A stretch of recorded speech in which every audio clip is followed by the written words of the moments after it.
Bonjour à toutes et à tous et bienvenue sur Le Pompon, le podcast qui s'intéresse au parcours atypique et inspirant des entreprenantes et entreprenants du Sud-Ouest. Je suis Théo Robache, animateur d'événements et de médias, entrepreneur soucieux du bonheur des autres, désireux d'aller à la rencontre de profils épatants pour vous partager leurs histoires. Et bienvenue dans ce format que j'ai créé pour donner la parole à ces jeunes pousses, ces personnes qui viennent de se lancer dans l'aventure et qui nous partagent au micro du Pompon leurs projets. Et pour ce nouvel épisode, j'ai le plaisir de recevoir Hortense Dardemar, CEO et fondatrice d'Art Confidential, la première plateforme de gestion et de visibilité numérique pour les artistes. Hortense est une véritable passionnée d'art et d'histoire de l'art. À la fois intéressée par l'innovation et proche des artistes, elle a créé un outil justement pour qu'ils puissent se mettre en avant et surtout vivre de leur activité. Dans un milieu en constante évolution, ces dernières années, Hortense compte bien se faire une place sur la scène nationale et internationale. Alors je vous souhaite à toutes et à tous une très belle écoute. Bonjour Hortense. Bonjour Théo. Merci d'être là, merci d'avoir accepté mon invitation pour participer au Pompon. Merci d'avoir pensé à moi, je suis ravie. Avec grand plaisir. Et bien pour commencer, est-ce que tu peux te présenter s'il te plaît ? Oui, donc moi je suis Hortense Dardemar, la fondatrice d'Art Confidential. Ouais. Et j'habite à Angoulême, c'est le siège social de l'entreprise d'ailleurs. Yes, trop bien. Tu voulais faire quoi quand tu étais petite ? Oula, alors super bonne question. Je suis passée par un peu toutes les phases, je pense. Pendant longtemps, je voulais être dentiste. Ok. Et après, plutôt humanitaire. Je me souviens de faire des recherches sur les casques bleus, mais alors, je suis très vite partie de ça. Voilà, ça a un peu changé. Plutôt aider les gens quand même, je pense. Et après, je voulais faire ce qui me plaisait. Ok. Donc, ce qui me plaisait, c'était les musées, l'art, et je suis allée assez vite dans ce secteur. Et comment t'en es venue à aimer les musées et l'art ? Alors, je pense que ça... Alors, déjà, j'ai grandi dans un monument historique qui était ouvert au public, donc j'ai quand même baigné dans ce monde-là. Donc, j'adorais. Et très vite, grâce à ma famille, j'ai passé du temps dans les musées. Et je pense que j'ai une réelle passion qui est venue vite sur... les figures qui sont représentées dans les tableaux, enfin, c'est la manière dont je les voyais enfant. Donc, ces figures représentent des personnes et on les reconnaît grâce à des éléments. Donc, aujourd'hui, typiquement, on reconnaît des apôtres, des saints, voilà, grâce à, par exemple, Saint-Pierre, parce qu'il a des clés sur lui, des choses comme ça. Et je me souviens, quand j'étais petite, je trouvais que c'était un jeu en fait. Voilà. Ouais. Donc, pas très fun, un peu, un peu vieillot, quoi. Chacun ses jeux. Et ouais, non, j'adorais. Et j'adorais l'ambiance des musées, en fait. Ok, yes. Et alors, comment t'en es venue à te dire je vais faire des études là-dedans ? Alors, il faut savoir que j'étais quand même une bonne élève. Donc, on m'a dit de faire S. J'ai dit OK. Et j'étais pas de du faire tout... S pour le coup ? Ok. Bah oui, en fait, je sais pas si c'était comme ça pour toi. Si. Mais... C'est vrai que les bacs changent tellement vite, nous sommes mieux. Non, mais en gros... Mais je redis L, tu vois. Bah tu vois, non, mais si t'es un bon élève, ouais, on te dit... Moi, je me souviens très bien. On m'a dit, pour t'ouvrir toutes les portes, faut que tu fasses S. Ok. Très mauvaise idée, mais c'est pas grave. Non, j'ai quand même eu mon bac, comme il faut, largement, etc. Mais je me suis un peu perdue, je pense, pendant ces années de scientifique au lycée quand même. Et ça m'a pas plu du tout. Et au début, je restais dans cette idée, faut ouvrir un maximum de portes. Donc, je me souviens même de me renseigner pour les écoles de commerce. Et puis, très vite, je me suis dit, non, on arrête tout et je vais faire ce qui me fait plaisir, histoire de l'art. Et donc, pour l'anecdote, donc j'ai même dit à mes profs de lycée que j'allais faire histoire de l'art. Ouais. Et là, mais en terminale S, plus personne me parlait, quoi. Vraiment, je ne servais à rien. Okay. Voilà. Et donc, je savais que je voulais étudier l'histoire de l'art et je suis rentrée en fac d'histoire de l'art. Ok, et donc tu rentres en fac, tu es à Panthéon-Sorbonne, je ne sais pas si on dit directement Sorbonne ou je ne sais jamais, à l'université. Oui, il y a plusieurs Sorbonnes. Tu as fait tes masters là-bas. Mais en effet. Coup, ouais. Ok, je vois que tu as bien bossé. Mon LinkedIn. J'ai regardé un peu. Ouais. Master à la Sorbonne, Panthéon-Sorbonne, ouais, pas rien. Ouais. Licence à la Cato. Okay. Moi, j'étais dans un lycée, en fait, dans une pension dans le centre de la France. Et pour faire ses études à Paris, il fallait avoir un logement dans un secteur précis près des facs. Donc, j'ai pas été prise, donc j'ai été dans une fac privée, pour info. Ok. Les petits tips, je sais pas si c'est toujours comme ça, mais voilà. Petits tips au cas où. Oui, donc j'ai un peu sauté de la licence pour aller directement sur les masters. Et après, master, et je me suis spécialisée. D'ailleurs, j'avais jamais fait le lien en fait, en médiéval. Donc on en a parlé, j'aimais bien ça aussi quand j'étais enfant. Et donc master de recherche en histoire de l'art médiéval. Waouh. Bim, voilà. Ça claque et à la fois tu te dis qu'est-ce qu'on en fait. Ah, ça claque pas vraiment. Hein. C'est pas avec ça que tu vas les draguer dans un bar. C'est vrai. Non, mais ça claque dans le sens où. Bah, si, je trouve que ça claque un peu quand même, malgré tout. Mais c'est surtout des trucs atypiques, quoi, en fait. Enfin, tu vois, peu de personnes vont vers ça. Ah oui. Au final. Mais alors, qu'est-ce que. Ça a pas très. Même dans le monde de l'histoire de l'art, ça fait un peu peur, les médiévistes. Hein. C'est les sketchs en latin et tout. C'est une ambiance un peu chelou. Pas très branchée, en fait. Et même il y a 4 grandes catégories, en fait, en histoire de l'art. Le médiéval, c'est l'une de ces catégories. Et il y a 10% des étudiants qui font ça, même pas, peut-être 5. Donc voilà. Non, c'est pas très fun. Et qu'est-ce qui t'a plu, toi, là-dedans ? Moi j'étais passionnée par la sculpture, par l'artiste en fait. Il faut savoir que c'est une période très intéressante parce que la figure de l'artiste se développe. Avant on signe pas, on est vraiment comme un artisan mais d'art et voilà, c'est le moment où ça s'est développé. Donc j'étais passionnée par tout ça, retrouver quel sculpteur, bosser sur quoi. Voilà. Ok. Et à ce moment-là, tu te dis que tu vas faire quoi après ? Est-ce que tu penses à l'après ? Oui. On y pense tout le temps, je pense, en histoire de l'art, parce qu'on nous dit tout le temps, vous n'arriverez jamais à rien faire. C'est un milieu où tout est bouché. C'est motivant, ça donne envie d'y aller. Alors, je pense clairement, quand je suis en Master 2, mon mémoire de Master 2 prépare une thèse. Et donc, je me dis, je vais être prof à la fac. C'était un milieu quand même assez masculin, vieillissant. Donc, je me suis dit, je vais tout changer. Allez. Et puis, l'énergie est un peu retombée au fur et à mesure, en fait. Et puis, j'ai pris une année de pause. Je suis allée bosser en Nouvelle-Zélande, dans l'événementiel. Et je suis revenue et je me suis dit, on va pas faire de thèse en fait.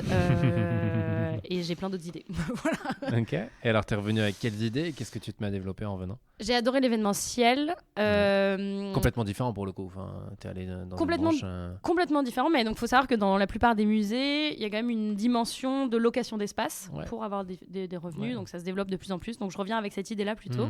Donc, je reprends d'autres études. Un autre Master 2 en gestion et... je sais plus comment gestion dynamique culturelle. Voilà, ça s'appelle dynamique culturelle. Gestion et marketing culturel en gros. Et finalement, je rechange d'idée entre-temps, mais je suis aussi passionnée de théâtre depuis toujours et j'intègre en stage une start-up en tant que bras droit CEO. Et après, je suis passée en marketing parce que j'ai été prise en CDI. Voilà, donc chez Au Teatro, qui s'appelle aujourd'hui Culture in the City et qui est le leader des coffrets cadeaux culturels. Donc, trop cool. Je sais pas si on peut dire des marques, mais Smartbox, Wonderbox, avec des places de spectacle. Au départ, c'était que le théâtre. Donc ça, c'est quand je suis arrivée. Et puis, on a développé plein de nouveaux coffrets, musées, concerts, etc. Trop stylé, ça, comme aventure. Ouais, génial. Pardon, je sais pas comment ça s'est passé concrètement, mais en tout cas, là, en entendant l'idée, le projet est chouette, quoi. Ah bah c'était génial pour moi, j'ai adoré, super ambiance, super boîte, surtout que je suis arrivée au début, donc en fait j'ai pu assister quand même à la création d'offres, le développement, les premiers CDI. Quand j'ai validé mon stage, je pensais pas du tout que j'allais être prise après en CDI et que j'allais continuer plusieurs années là-dedans. Voilà, et j'ai beaucoup appris. Parce qu'à la fois, j'étais bras droit CEO au départ, donc j'ai énormément appris grâce au fondateur, dont on sera sûrement amené à reparler, Benjamin, parce qu'il est encore très présent aujourd'hui dans Art Confidentiel. Et après, en marketing, par Thibaut, d'ailleurs, qui était avant responsable marketing chez Innocent, donc il m'a tout appris en marketing. Moi, j'y connaissais rien. Trop cool. Donc, super expérience. Ouais. Et alors, à quel moment tu te dis, je vais lancer mon propre projet ? Parce que passer de l'art médiéval à une casquette d'entrepreneur, je fais un petit saut dans le temps aussi, on est d'accord, mais... Après, j'ai toujours créé des projets. J'avais déjà monté des expos, plus d'un côté plus humanitaire. J'avais créé des collectifs, des choses comme ça. Je pense que j'ai toujours eu ça un peu dans le sang. Je pouvais me voir peut-être un jour monter une résidence d'artiste ou quelque chose comme ça. Donc, je savais que j'allais monter quelque chose. C'est aussi pour ça qu'un stage en bras droit CEO, ça m'intéressait. Et le déclic, je pense qu'il y a eu plusieurs choses. Culture in the City a été racheté par Wonderbox. Donc moi, mon job commençait un peu à changer. Et puis, j'avais envie de voir autre chose, de partir de Paris. Et j'ai vu qu'il y avait quand même quelque chose à faire dans le monde de l'art. Il y avait un gros retard dans toute la digitalisation, que les artistes étaient complètement oubliés. Toujours cette idée de... Je pense que l'humain a toujours fait partie de ce qui m'intéresse, en fait. Et c'était le bon moment, voilà. En gros. Non, mais c'est ça, je voulais partir. Ça faisait déjà presque 3 ans que j'étais dans mon job. Et il y a quand même eu un petit levier, donc j'enchaîne. Mais en gros, j'en ai parlé à mon boss. de l'époque, donc Benjamin Beer, le fondateur, qui a trouvé le projet intéressant et qui a dit go, si tu veux, on se lance même ensemble. J'investis et je deviens un mentor pour lancer la boîte que tu veux créer. Donc les planètes étaient alignées en fait. Et alors comment tu commences, avec quoi en tête pour le coup, parce qu'entre ce que c'est devenu aujourd'hui et voilà. Alors, on n'a pas le son, mais j'ai le non-verbal en disant que ça n'a rien à voir. En tout cas, ça a bien évolué. Donc tu pars avec quoi en tête? Ouais, on n'est jamais prêt. Hein. Quand on monte sa boîte, on nous dit toujours ça ne sera pas ça ce que tu as monté. Mais au début, on y croit dur comme fer. Mais si je fais mon business plan, il va être nickel et tout, je vais le suivre à la lettre. C'est ça. Et donc, ça a bien changé. Non, au départ, c'était cette idée toute simple qui était de créer un site internet qui permet de cataloguer des œuvres d'art en 3 clics en gros. Juste, il n'existait rien et donc c'était à la fois pour les artistes mais aussi pour les familles, les particuliers, dans cette idée de transmettre un patrimoine familial culturel, donc transmettre les informations de nos œuvres d'art, mais aussi les galeries, parce que donc dans les maisons de vente, chez des experts, dans les familles, personne n'avait des inventaires digitalisés en fait des œuvres, ou sinon c'était par Word, Excel. Voilà, je suis partie de ça à la base. Et ça a bien évolué.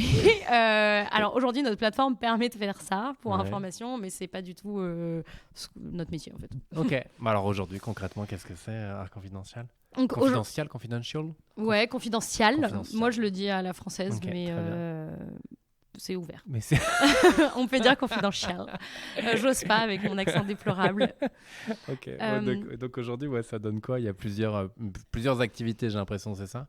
Plusieurs fonctionnalités en tout cas, pardon. Il y a plusieurs fonctionnalités, totalement. Nous, notre but, notre mission, c'est vraiment de replacer l'artiste au cœur du monde de l'art. C'est un marché qui est en plein boom, qui a toujours été en croissance, et les artistes sont les grands oubliés.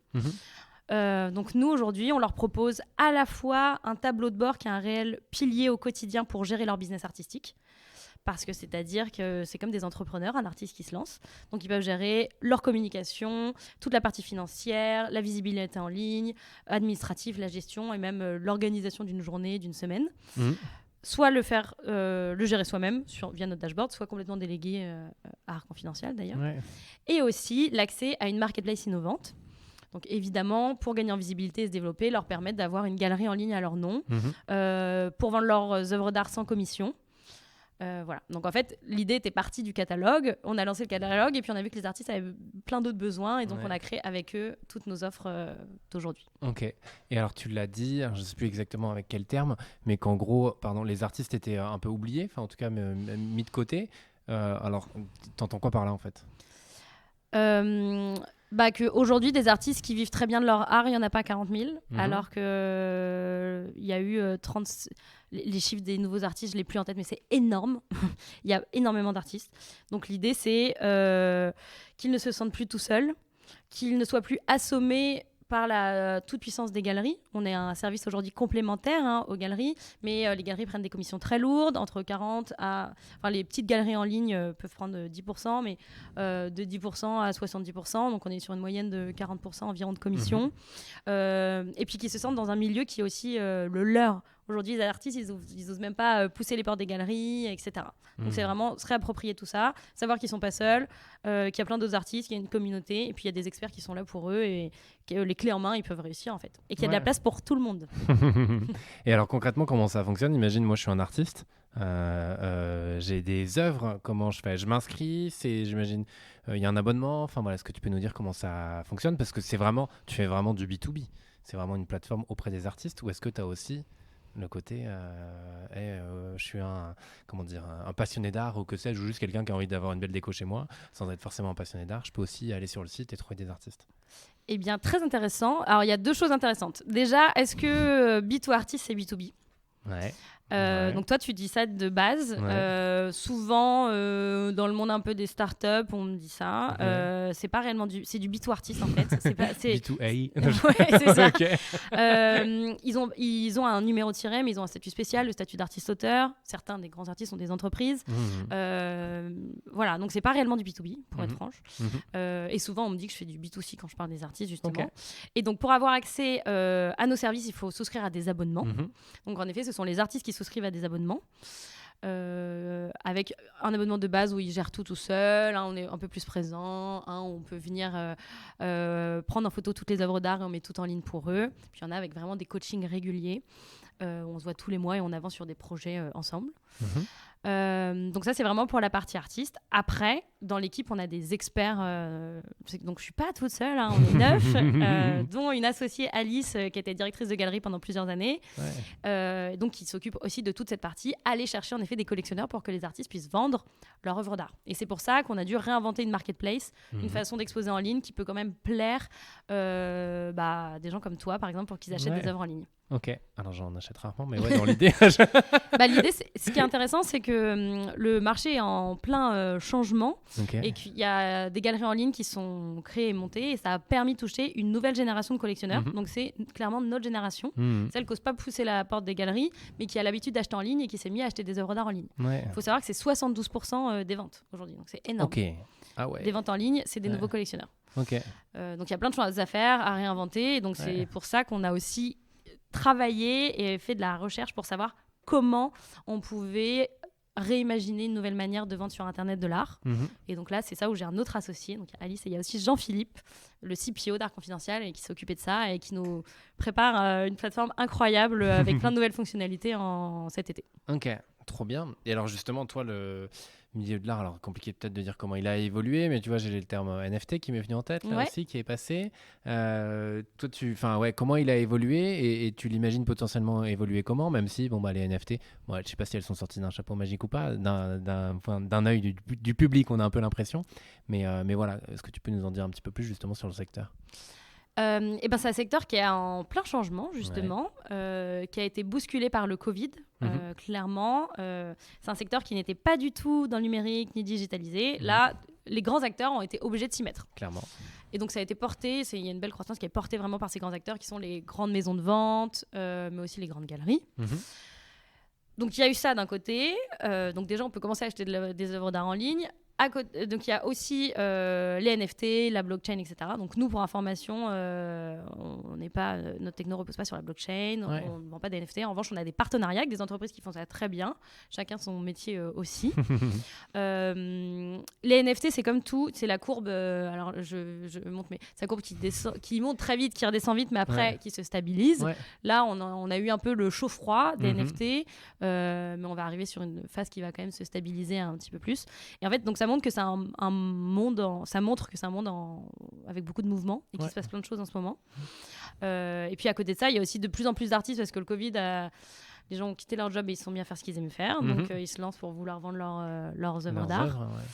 Il y a aussi eu Brexit quand même. Il faut savoir que l'Angleterre avait une place très importante dans le marché européen. Aujourd'hui, 55% des ventes d'œuvres d'art en Europe sont faites en France. Ok.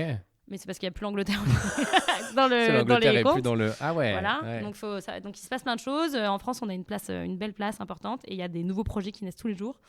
Donc c'est bien là. Il se passe plein de choses, je trouve. Non, mais c'est intéressant. Cool. Ça montre que c'est un marché en tout cas du présent qui fonctionne très bien. Mais même plus tard, tu me posais la question de plus tard, voir comment ça va se passer, qui va réussir comment. Pour les NFT, il y a eu plein d'entreprises en même temps qui sont lancées. Voilà. Et tu dis, il se passe plein de choses. En fait, quand on n'est pas dedans, j'arrive pas à imaginer. C'est quoi? Il y a plus d'événements sur le secteur? Il y a juste plein de nouveaux artistes qui, au final, percent ou des nouvelles façons de faire de l'art? Alors, il y a des nouvelles... On n'en a même pas parlé, mais il y a des nouvelles façons de faire de l'art tous les jours. Donc, ça, c'est génial. Il y a des entreprises qui se sont créées liées à la blockchain, Web3, les NFT. Donc, ça, il y en a eu plusieurs. Des plateformes, des galeries en ligne, des petits projets même indépendants. À côté de ça, des plus grosses galeries lancent leurs galeries en ligne avec des choses différentes, des méta-galeries, des choses comme ça. Donc, ça, c'est tout nouveau et tout se passe un peu en même temps. Donc, et même nous, en fait, ça n'existait pas parce qu'on est innovants. Nos tableaux de bord de gestion pour les artistes, c'est de l'innovation. Pareil sur Marketplace. Donc voilà, c'est ça ce qui montre un peu cette énergie et cette force, c'est qu'il y a plein de nouveaux projets qui se créent. Et alors, j'ai cette question-là qui me vient en tête. Est-ce qu'on arrive à ressentir l'art de la même manière devant son écran qu'en vrai? Moi, je suis convaincue que non, c'est pas possible. Y a quand même un coup de foudre qui peut se faire avec alors pour une toile, mais vraiment la texture, la peinture, les couleurs, c'est jamais la même chose. Donc là, c'était tout le challenge. Nous, on a pris ça comme un challenge pour Art Confidentiel. Comment on va arriver à faire ça? moi, je suis convaincue que quand on achète une œuvre d'art, on l'achète aussi une partie de l'artiste. Et c'est quelque chose qui est important. Quand on vient d'acquérir une œuvre, on explique à nos amis, cet artiste, il habite là, il fait ça, c'est génial. Tu vois quoi? Parce qu'en fait, ça représente ça. Donc, nous, on a énormément travaillé là-dessus sur la plateforme. Donc, retrouver des artistes via des valeurs, découvrir où ils habitent, comment ils vivent. Exactement. Les rencontrer. Il y a la possibilité de prendre des rendez-vous pour rencontrer des artistes. Et ils sont rémunérés. Parce qu'il y en a marre aussi que les artistes travaillent beaucoup sans être rémunérés. Donc voilà. Donc c'est un entre-deux. Et après, évidemment, il y a la photo, la vidéo pour essayer de se rendre compte au mieux des mises en situation des œuvres. Tout le challenge. Voilà. Et après, la bonne surprise, quand on reçoit l'œuvre d'art, on se dit « Ah, c'est encore mieux que ce que j'avais vu ». Et sur comment vous faites pour avoir justement les artistes? C'est vous qui allez les chercher? C'est eux qui viennent toquer à la porte? C'est un peu des deux? Ça change. Donc nous, on est vraiment lancé depuis l'automne dernier. Donc au début, on est allé voir les artistes. C'était un peu long de les contacter tous, d'échanger. Et après, ça commence à vite s'inverser. En fait, on a de plus en plus d'artistes. Aujourd'hui, il faut savoir qu'il y a plus de 300 artistes sur la plateforme, 348 artistes qu'on souscrit à des abonnements. Tout à fait précis. Exactement. Qu'on souscrit à des abonnements Share Confidential. Il y a plus de 2000 utilisateurs sur la plateforme. Et donc, voilà, ça s'est inversé. On a pas mal de followers sur Instagram. Donc, Instagram énormément, qui est le réseau social chouchou des artistes. Donc, ils viennent nous voir sur Instagram, ils échangent avec nous. Et on a une équipe. Notre promesse numéro 1, c'est l'innovation. Et en 2 ex-aequo ou en 1 ex-aequo, c'est vraiment l'humain. Donc, nous, on a beaucoup d'artistes au téléphone. En fait, souvent, ils nous disent « Est-ce que je peux échanger avec vous ?» Et on dit « Bah oui ». Et des personnes de notre équipe échangent avec eux. Donc voilà, ils nous contactent. Ouais, on est content. C'est vrai que c'est intéressant ta question parce que je vois qu'il y a eu un changement. Ouais, c'est chouette quand c'est comme ça. Ouais. C'est bon signe. Ouais, c'est bon signe. Et aussi la volonté de se faire accompagner parce que là on est dans des locaux qui ne sont pas encore les vôtres. Peut-être un jour. Je ne suis pas propriétaire de ces, je ne sais pas, 3000 mètres carrés. Non, mais pourquoi vouloir se faire accompagner là aussi? Oui, alors donc moi je suis accompagnée à la fois par la Technopole d'Angoulême. Et aussi par le réseau Entreprendre, qui est un réseau national, mais donc avec une antenne ici. Et je fais aussi partie de la French Tech d'ailleurs. Et je suis référente Angoulême, je suis au bord de la French Tech. Et je suis référente Angoulême pour information. Et ben quand on se lance, on est comme les artistes d'ailleurs.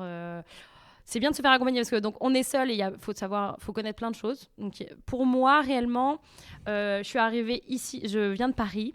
Je suis arrivée à Angoulême, j'avais jamais mis les pieds à Angoulême, je connaissais personne. Donc il y avait cette idée de découvrir le coin, implanter mon entreprise aussi localement. Donc tout de suite, Technopole d'Angoulême. Et j'ai été très bien accueillie pour information. Non mais c'est vrai, ça c'est bien fait. Quand on vient de Paris, il faut savoir que c'est quand même... moi je trouve que c'est limite tapis rouge, c'était génial. On m'a bien accueilli. Après, on a eu des locaux mis à disposition pour nous, un accompagnement avec des experts qui sont disponibles dès qu'on a besoin, des prix et des subventions si on a les droits, des choses comme ça. Donc moi j'ai eu la chance d'être lauréat de prix, etc. Et à côté, Réseau Entreprendre, pareil. Donc c'est différent. Il n'y a pas de locaux, c'est un réseau. À Angoulême, il est plus large, d'ailleurs, c'est aussi dans le Cognaçais. Et là, ce qui est intéressant, c'est qu'il n'y a pas que des startups et que de l'innovation. Il y a aussi des repreneurs d'entreprises, etc. Donc, on échange énormément là-dessus. Et puis, tout ça, ça rapporte des sous. Quand même, moi, j'ai été lauréate de prix via la Technopole. J'ai eu un prêt d'honneur. C'est pas rien, mais quand on monte sa boîte au début, on cherche des financements. Donc voilà. Ouais, un mélange de tout ça. Et comment tu imagines la suite? Pour Art Confidentiel? Alors nous aujourd'hui notre équipe est entre Angoulême et Paris pour information, donc on va développer quand même ces deux antennes. Voilà. En gros, on a aussi une partie de l'équipe à Barcelone, mais voilà, on va pas non plus développer Barcelone énormément dans un premier temps. Petit à petit. Non, mais donc avec une projection européenne quand même malgré tout. Alors ça plus vite ça va arriver plus vite. T'imaginais ? Voilà. Tant mieux. Ouais, on amorce déjà l'international avec le Québec, l'Europe et on aimerait bien aussi Afrique, sud de l'Afrique d'ici un an. Donc ça c'est la suite. Dans un futur encore plus loin, c'est vraiment de devenir le référent pour les artistes, en fait, d'être là au quotidien. Aujourd'hui, il y en a plus de 300, mais il y en a tous les jours des nouveaux. Donc, le but, c'est de se faire une place comme ça. Et voilà, si je... Ouais. Parce que tu dis, prendre cette place-là, mais des plateformes comme la vôtre, il y en a d'autres qui existent dans le même genre ou... Alors, il existe des galeries en ligne, donc pour pouvoir vendre ces œuvres d'art. Donc là, il n'y a pas d'accompagnement, il n'y a pas un dashboard complet de gestion à 360 degrés pour les artistes. Et puis souvent, c'est pas les mêmes formes de commission ou des choses comme ça. Nous, on est quand même très peu onéreux et on prend pas de commission. Après, il existe aussi des agents d'artistes, par exemple. Donc en effet, c'est pas des plateformes, mais ils accompagnent les artistes pour qu'ils puissent se développer. Donc c'est pas du tout dans la même chose, mais voilà, tout ça, ça peut être complémentaire. Il n'y a pas de plateforme qui fait exactement ce que l'on fait. Pas encore. Yes. Et alors toi, le moment le plus marquant face à de l'art, c'était quand ? Est-ce qu'il y a un... Tu vois, moi, quand je t'entendais parler tout à l'heure, je me souviens très bien, c'était au collège, je crois. Je suis allé voir Guernica en Espagne. Je suis resté sur le cul pendant 20 minutes avant que la prof m'interpelle pour me montrer un tableau qui ne me parlait pas du tout. Mais bon, ça c'est un autre sujet, si elle m'écoute 15 ans plus tard. Et ouais, ça m'a complètement marqué. Est-ce que toi, il y a une œuvre en particulier où tu es resté soit bloqué devant, soit tu te dis waouh, ça c'est mon chef-d'œuvre Alors moi, il y en a plusieurs, des tableaux, etc. Parce que là, quand je t'entends parler de Guernica, je pense à plein de tableaux. En effet, c'est se sentir happé par l'œuvre, en fait, et pas pouvoir bouger. Mais dès que tu m'as posé ta question, j'ai tout de suite eu une image en tête. Mais alors, c'est beaucoup moins sexy que Guernica. Mais parce que moi, j'adore la sculpture, en fait, la pierre, etc. En fait, c'est une sculpture qui a été, donc en plus du XIIe siècle, qui était inachevée et qui a été ensevelie. On m'en avait parlé et je l'avais pas vu en vrai. Donc en fait, il y a une partie qui est sculptée, mais pas le reste. Et j'ai eu un coup de foudre. Alors c'est pas 12e, mais c'est 13e siècle. Et aujourd'hui, elle est exposée. C'est pas moi qui t'aurais repris. Voilà, mais en gros, je le dis si ça intéresse les gens. C'est une Vierge à l'Enfant qui était à l'abbaye de Saint-Germain-des-Prés et qui maintenant est dans l'église de Saint-Germain-des-Prés à Paris. Au tout départ, elle était même pas exposée comme ça, et aujourd'hui, elle est hyper bien mise en valeur. Et j'ai trouvé ça résurrection, je trouve, de cette œuvre. Je trouvais ça incroyable. Voilà, donc c'est plutôt ça. Après, c'est vrai que, je sais pas si toi t'as eu ça, mais des œuvres qui ont vécu des choses, tu vois. Je suis aussi passionnée d'art africain et des pièces comme des bolis, par exemple. Donc on n'a pas le droit normalement de les mettre à la lumière, qui ont une grosse puissance magique. Je trouve que ça nous fait... Puissant, moi, ça me fait vibrer, quoi. Ça m'apporte quelque chose. Ok. Et alors, tu donnerais quoi comme... D'abord, premier conseil, avant de parler entrepreneuriat, mais conseil pour les personnes qui soit sont pas encore hyper familières avec l'art, le fait d'aller dans les musées, je sais pas quels sont les chiffres, si on y va de moins en moins, de plus en plus, mais j'ai plutôt l'impression que c'est la première partie, à tort ou à raison, tu m'arrêtes. Qu'est-ce que tu as envie de dire pour pousser les gens à s'intéresser un peu plus à l'art et potentiellement à aller justement dans ces fameux musées ? Moi, je pense qu'on entend beaucoup parler d'exposition temporaire. Donc, c'est ça qui fonctionne. Les expos temporaires fonctionnent très bien. Et je pense que de mieux en mieux, on fait des queues pendant des heures. Avant, c'était pas comme ça. Donc, je pense qu'il ne faut pas hésiter à aussi aller voir les collections permanentes des musées. Il y a des pièces incroyables. Et se dire, j'y vais, mais je ne regarde même pas les cartels. Donc, les cartels, c'est les petites informations à côté des œuvres. Parce que si c'est un vermeer, il ne faut pas que je passe à côté. Non, se dire, je n'y connais rien, mais ce n'est pas grave. Et je regarde ce que ça m'apporte et ce que je ressens. En fait, c'est vraiment ça. Et nous, on entend souvent, mais moi, j'y connais rien dans l'art, pourquoi je peux acheter, etc. Et il faut pas, en fait, il n'y a pas une histoire de connaître ou quoi que ce soit, c'est vraiment ressentir et voir ce que ça nous apporte. Donc moi, je pense qu'il faut pas hésiter à pousser, et d'autant plus toutes les portes des petits musées de province qui sont pour la plupart gratuits le premier dimanche du mois, c'est pas cher, il y a plein de choses, donc je pense qu'il faut y aller. Et après, oser pousser les portes des galeries. Les galeries, c'est comme des endroits d'exposition, on n'est pas obligé d'acheter une œuvre d'art quand on va à une galerie, et on découvre des choses incroyables. Il faut quand même, il y a tout le monde du contemporain, il faut aller voir. Et juste écouter son cœur. Méditer devant une œuvre. Et alors, qu'est-ce que tu aurais comme conseil à donner à des personnes qui ont potentiellement envie d'entreprendre ? Et moi, sur le pompon, pour moi, l'entrepreneuriat, c'est à la fois créer une boîte et en même temps aller faire du sport ou faire le tour du monde à la voile ou à vélo, que sais-je. Qu'est-ce que tu aurais envie de leur dire ? Et parfois, on a une petite voix qui nous parle et on n'ose pas y aller. Qu'est-ce que tu aimerais leur faire passer comme message ? C'est sûr qu'il faut se lancer. Il y a plein de moyens, si on hésite à se lancer pour tester ses idées. J'y pense avec la French Tech, par exemple. On organise ça dans les technopoles, etc. Donc, il faut croire en soi et il faut bien s'entourer dès le départ. Moi, j'ai eu la chance d'avoir comme mentor mon ancien boss. Et puis après, j'ai eu d'autres mentors d'ailleurs qui sont arrivés. Donc je pense que ça, c'est important. Il y a quelque chose de génial aussi, c'est de contacter sur LinkedIn des personnes qu'on trouve intéressantes et leur dire j'ai cette idée, est-ce qu'on peut en parler, vous en pensez quoi? Et même si c'est le tout début, il n'y a pas d'idée bête et juste ça, c'est quelque chose à faire. Et après... Écoutez des podcasts d'entrepreneurs et tout. Non, mais c'est vrai, hein. Ça alors fait. Là, c'est pas moi. Je t'ai pas demandé de le dire. Hein. Je préfère quand même. Ah non, parce que je croyais que j'étais payée. Non, mais ça, c'est sûr. Aussi, bien écouter comment ne pas reproduire les erreurs des autres, etc. Ouais. T'écoutes lesquels pour le coup alors? Bah, le pompon. Ouais. Que ça. Hein. Que ça, mais vraiment. Et promis, tu m'as pas payé. Hein. Des chaînes YouTube aussi.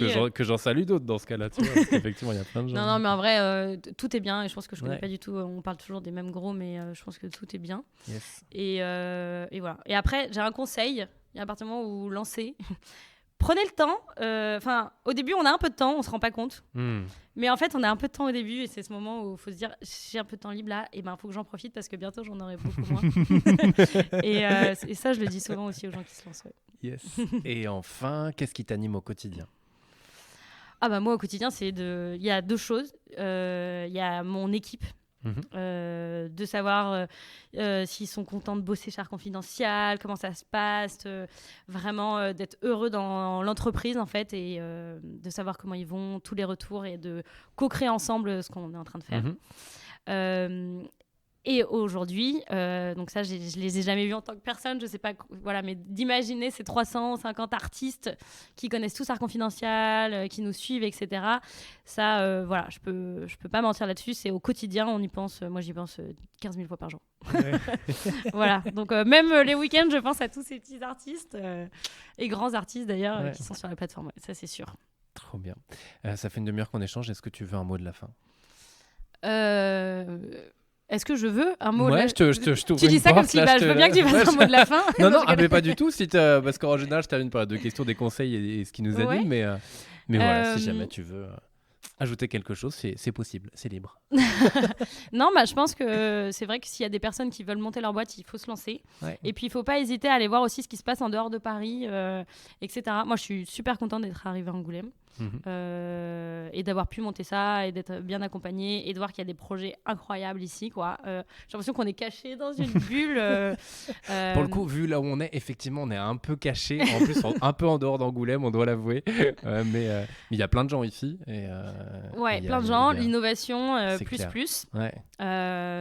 Donc ça vaut le coup et de pas se mettre de barrières. Et puis je pense qu'à partir du moment où on est passionné, si on y croit, il faut y aller. Voilà, en tout cas, ça c'est sûr. Et quand même se remettre régulièrement en question. Il y a aussi ce truc de l'entrepreneur qui a trop la tête dans le guidon et qui est trop sûr de lui. Mais voilà, et des femmes, si c'est possible. Sur le pompon, j'ai autant de femmes que d'hommes après 120 épisodes à peu près. Donc, bravo, et ben ça c'est important cool. On essaye. Merci beaucoup, Hortense. Et donc, j'invite tout le monde à aller sur le site art-confidential.com ou à nous suivre sur Instagram, Art Confidential. Mais si vous faites une petite faute, vous allez retomber dessus parce qu'on est bien référencé, donc c'est pas grave. Ça marche. Et ben merci beaucoup. Merci à toi, Théo. Ciao. À bientôt. Merci à toutes et à tous pour votre écoute. Ravi d'avoir reçu Hortense sur le pompon et d'en avoir appris plus sur sa plateforme.